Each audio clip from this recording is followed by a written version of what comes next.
چې مسلمانانو باندې الله پاک دا روزه ولې فرض کړې ده او د دې روزې فلسفه څه ده صرف دا درته بیانوم. نو احمد الله رحمه الله بیان فرمایي وای دا مسلمانان دا د ایمان خاوندان دا د الله فوج دی لکه د یو ملک او د یو وطن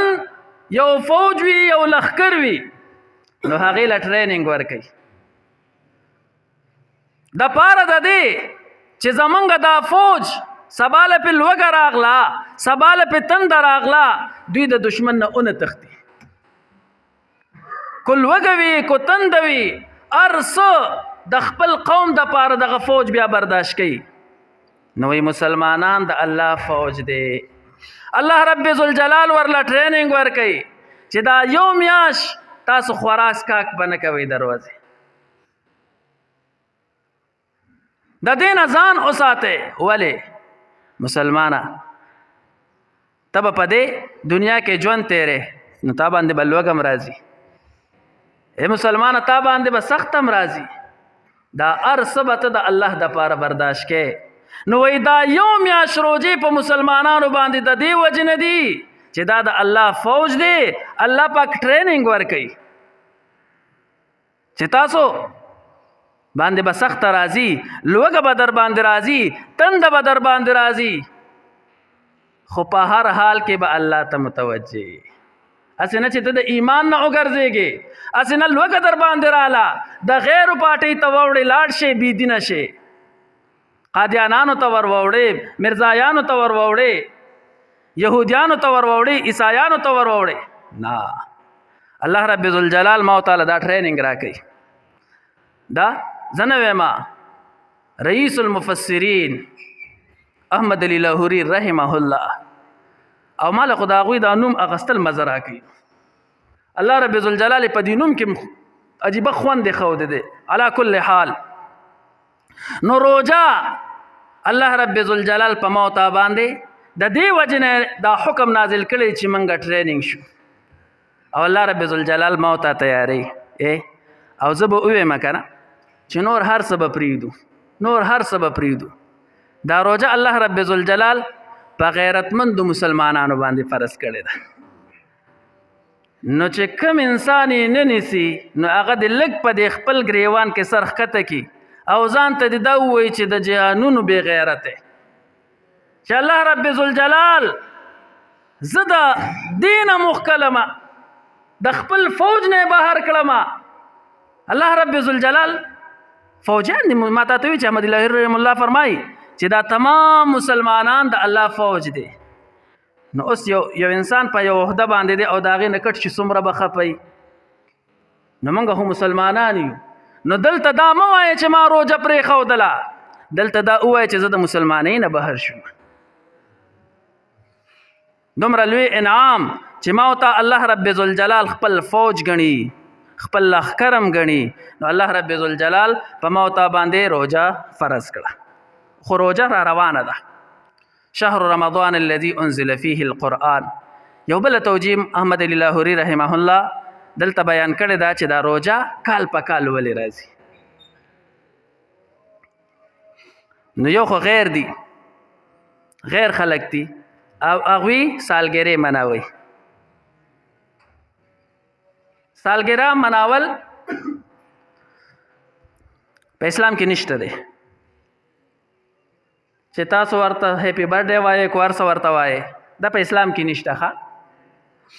هغه صرف او صرف د فهم دپاره بیان فرمایي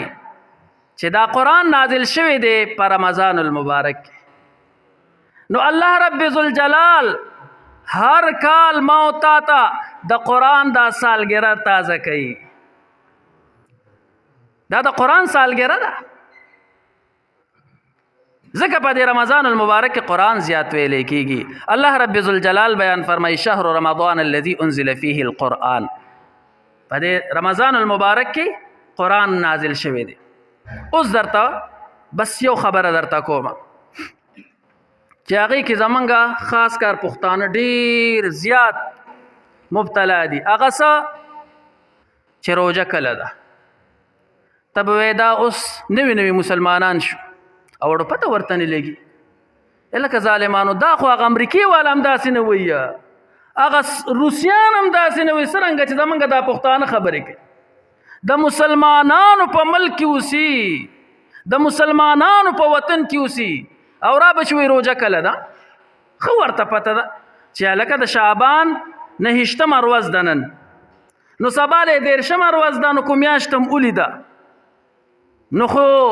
سبا له به روژه شي او کوم میاشت هم ونه لیدله نو خو سبا له به 13 شعبان برابرو او بله ورځ به بیا زمونږ روژه وي د اتوار په ورځ به زمونږ روژه وي نو وایي نه که نه میاشت خو غټه ده بیا وروستو ته وایي نه ته د دې میاشت لیدلو نه مخکې چېرته تللی وې لږ راشه که نه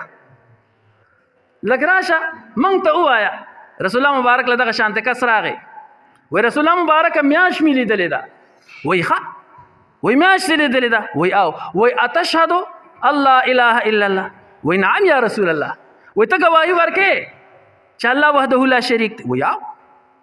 وایي واتشهد انی رسول الله او وایي دا ګواهي ورکې چې زه د الله رسول یم وایي نعم یا رسول الله بلال رضی الله تعالی عنه ورسره داسې ناست نو بلال رضی الله تعالی عنه ته رسول الله مبارک وایي اذن فی الناس الصوم غدا وایي خلکو کې اعلان وکړه چې سبا له روژه ده اوس ګواهي ده نو رسول الله مبارک ورته داسې ونوي چې یاره دا به د څو ورځو وه په لیدلو باندې ده دویمه خبره ورته دا کومه چې دا روژې راتلل روژه نیول رسول الله مبارک وایي دا په څه باندې دي صوموا لرؤیته وافطروا لرؤیته روژه ونیسئ چې کله میاشت ووینئ او اختر کوي چې کله میاشت ووینئ فإن غم علیکم او که چېرې تاسو باندې رویه راله نو فکملوا 30 نو تاسو 13 ورځې برابر کړئ د شعبان او بیا روژه ونیسئ یا 13 ورځې د روژې برابر کړئ او بیا اختر کړئ دا اوس حدیث مبارک دی نو ته به دا ووایې چې په میاشت باندې دا نو موږ ته اوس ساینس ډېره ترقي وکړله او رصدګاهانې پیدا شوې خودبینونه او دوربینونه پیدا شو نو موږ ته خو ویلې چې په دې ټیم به راخیږي او په دې ټیم به دغه کېږي او دې ځای کې میاشت شته او دې ځای کې نشته نو موږ ته خو هغوی ویلي دي نو مفتي شفیع رحمه الله بیان فرمایي وایي زه تاسو ته اسانه خبره دا کومه چې روژه د میاشتې په موجودېدو باندې نه ده د میاشتې په لیدلو باندې ده ځکه چې رسول الله مبارک وایي چې کله رویه شوه نو میاشت موجوده ده که نه خو مونږ لیدلې نه ده کله رویه شوه نو مونږ خو لیدلې نه ده اگر چې میاشت موجوده ده نو رسول الله مبارک وایي روژه کوه 13 د شعبان برابر که بیا به روژه کې او که ته دا وایې چې رسول الله مبارک په دور کې خدا ونه نه دا ریاضي فن ریاضي دا د رسول الله مبارک نه مخکې مو په کوم ځایونو کې وه مفتی شفیع رحمه الله بیان فرمایي په مصر کې په شام کې په هندوستان کې دا رصدګاهان هغه وخت کې موجود وي نو ته وایي بیا دا ووایې چې رسول الله مبارک د غیر دینو په خوله باندې اعلان نه کو نو دا خلیفه ثانی امیر المؤمنین عمر بن الخطاب رضی الله تعالی عنہ په دور کې مصر فتح شو شام فتح شو خو بیا هم عمر رضی الله تعالی عنہ نه دی ویلې چې په رصدګاه باندې تاسو وګورئ میاشت موجوده ده او که نه ده نه د روژې نیول چې دي دا په میاشت په لیدلو باندې دي په موجودېدلو باندې نه دي دغه شانته ابوالبختري یو تابعي دی د کوفې دی سعد بن فیروز الکوفي مشهور تابعي دی هغه داسې کار وکړو هغه وایي موږ ووتلو مشکات مبارک حدیث دی او وتلو عمرې له نو بطن نخلې ته ورسېدو دا یو ځای دی په منځ د طائف او د مکه کې چې کله هغې ته ورسېدو نو د روژې میاشت شوه وایي داسې میاشت هم ولیدله چې راختلې ده نو وایي چا وی چې هلکه دا خو د 3 ورځو ده او چا وی چې دا خو د 2 ورځو ده لکه موږ اوس لګیا یو که نه اوس خو نه وایي ورګه چې کله وینو او د دې اسمان د منځ له راشي نو بیا پې تفسیري شروع علا کل حال وایي موږ هم په خپل منځ کې داسې لګیا شو. نو وایي په دې کې ابن عباس رضی الله تعالی عنہ سره ملاقات شو او په بل روایت کې راځي چې قسم ولېږو او ورته وی چې سه به دغه شانته سو کوی چې دا میاشت د 2 ورځو ده او سو کوی چې د 3 ورځو ده. مشکات مبارک حدیث ته ها کو چاته نه معلوم راشه به ول راوړم کتاب الصوم کې. نو ابن عباس رضی الله تعالی عنہ تمنګه دا خبره وکړه. و ابن عباس رضی الله تعالی عنہ راته فرمایل چې دا تاسو کله لیدلې ده؟ وای مونږ ورته چې په پلان کې وای د قمړون به ورځ ده دویمه او درېمه ته مګوره لیدلې ده کله ده. نو اوس خلک وای هغه د وای سعودي والا بس لیدلې هغه سره بشو کنه. نو ابن عباس رضی الله تعالی عنہ ورته خداونه وی چې مونږ خو په پلان کې ده مونږ سره شي کنه. ابن عباس رضی الله تعالی عنہ فطائف کې اوسېدو. دوی د کوفې نه تللی دي. کوفه کوم ځای کې ده؟ په عراق کې ده. بیل بیل ملکونه دي. نو ته خو ورته ډاډونه وي چې موږ سره شه کنه بس موږ چې نیولې ده نو بس موږ سره یې شه. اوس خو زر وایي نه هلته سعودي والا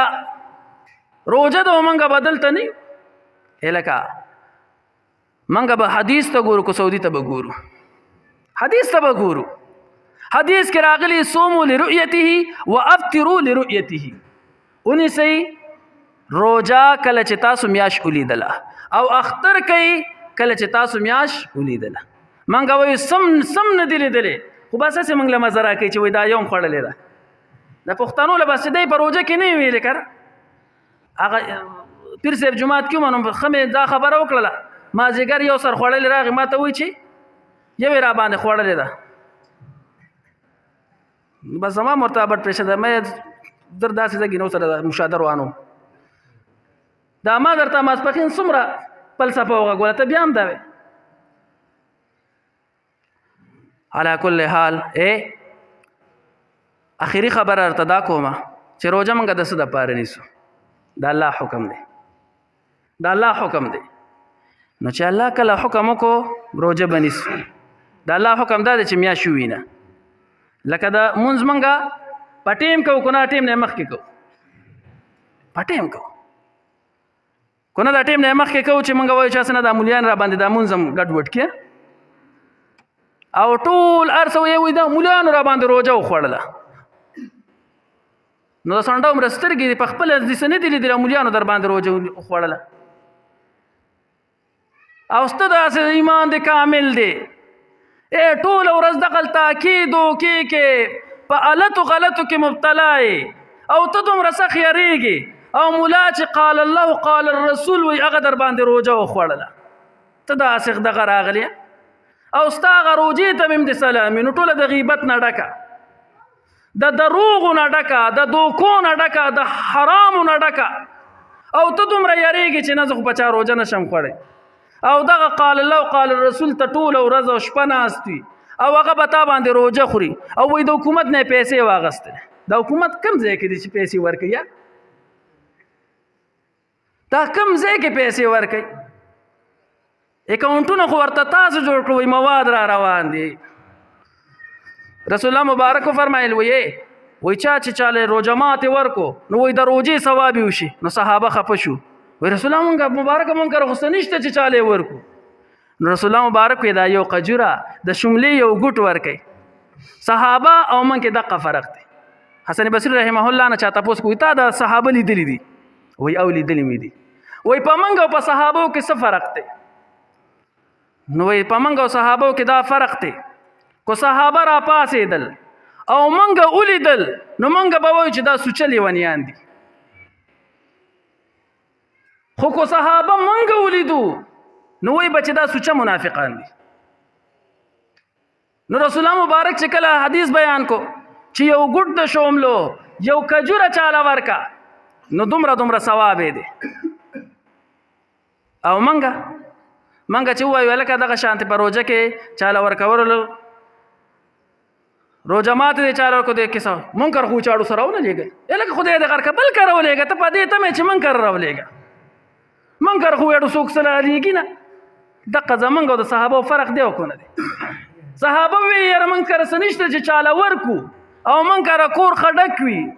چې غریب هم وي غریب او د هغه دسترخوان هم وګورئ نو د 3 کسو هغه خوراک چې کم ځان ته خو دی په 15 کسې نشو ختمولي دومره ډیر ارسه می خو دی او په هغه کې منګ وایو اوس وای ما ته پته نه لګي خو چارته وي حکومت پیسې ورکړي نو چې کم صاحب جایداد دی پیسې دی ور سره هغه ویل کمال می کون جوړ کا موت پیسې دی کنه ما الکه دا سکارو که دا غریبانان دي د چا به روزګار نه وي څوک به یتیمان وي چا به بیماری به وي ورکره نو په کار تاله دی چې ته هغه یاد کړې وایي نه زما نوم پکې ورکه او بیا چې دا کم ورکوي الله ته مې په توبو توبئ نو د کلي مشران خو بیا داسې کار وکړي چې صحیح هغه ځان لره دغه کړي یو بوجۍ نیمه دغه کړي هغه هم تصویر دپاره تصویر کې وایي هلکه تصویر کې راوله پته نه لګي چې دننه هغه تېره روژه هغه سره وړی راوړي سره وړه نو ما یې ظالمانو په دې ورکولو باندې خلکو ته ځان بد ښکاري او تاسو پې پوره سټایلونه جوړوي چې تصویر وباسه بوره مې وله ورکړه که نه هغه وړو چې هغه غواګان هم نه خوړل هغه وړو چې هغه تراخه شوي وو او تصویران یې پې جوړول او غوړي دي او اوړه دي او شرمېدل پکې لا تېرېږي وو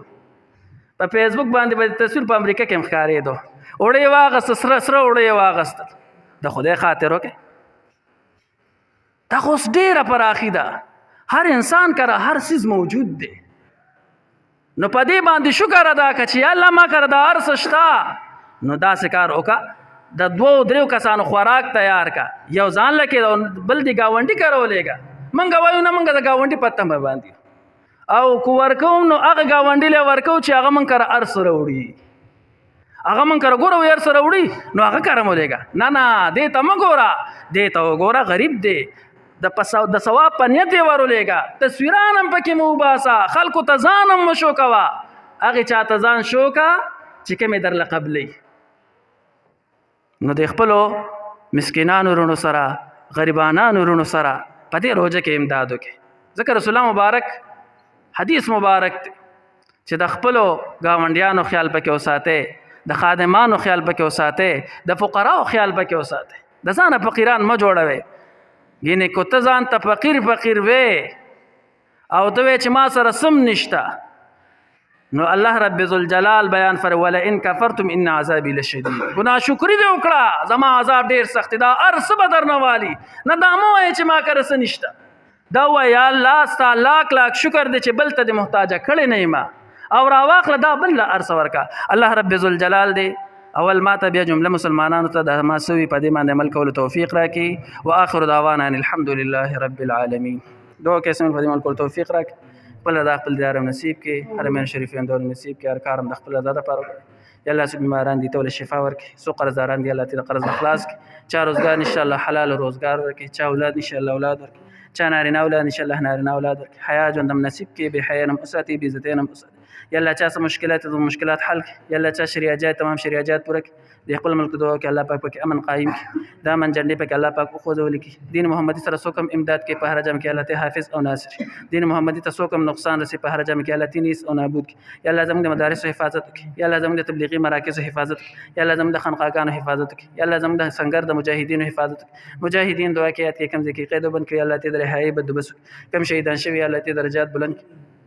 اسلام غالبه کې کفر مغلوبه کې یا الله څنګه چې 1600 کاله مخکې تا د نجس قومونه زموږ د آقای نامدار محمد رسول الله صلی الله علیه وسلم د لاس غلامان ګرځولي یا الله هغه دور بیا راوسته کې اسلام غالبه کې کفر مغلوبه کې دغه کمر روزه را روانه ده یا الله په موږ باندې په خیر او عافیت سره تیره کړي او کم ثوابونه چې رسول الله مبارک بیان کړي دي د هغې په موافق په موږ باندې تیره کړي یا الله کو زموږ روزې ډېرې کمزوري وي خو یا الله موږ درته دا زارې او منت کوو چې زموږ دا روزې د رسول الله مبارک د روزو په شانتې وګرځوه د صحابه د روزو په شانتې وګرځوه یا الله موږ پکې د حرام خوړلو نه وساته یا الله موږ پکې د غیبت نه وساته یا الله موږ پکې د دروغ نه وساته د هر قسمه ګندګو نه پکې وساته او یا الله دغه روزې د خپل رضا سبب وګرځوه وصلی الله تعالی علی خیر القی محمد وعلى اله وصحبه اجمعین برحمتک یا رحمت سنت کوي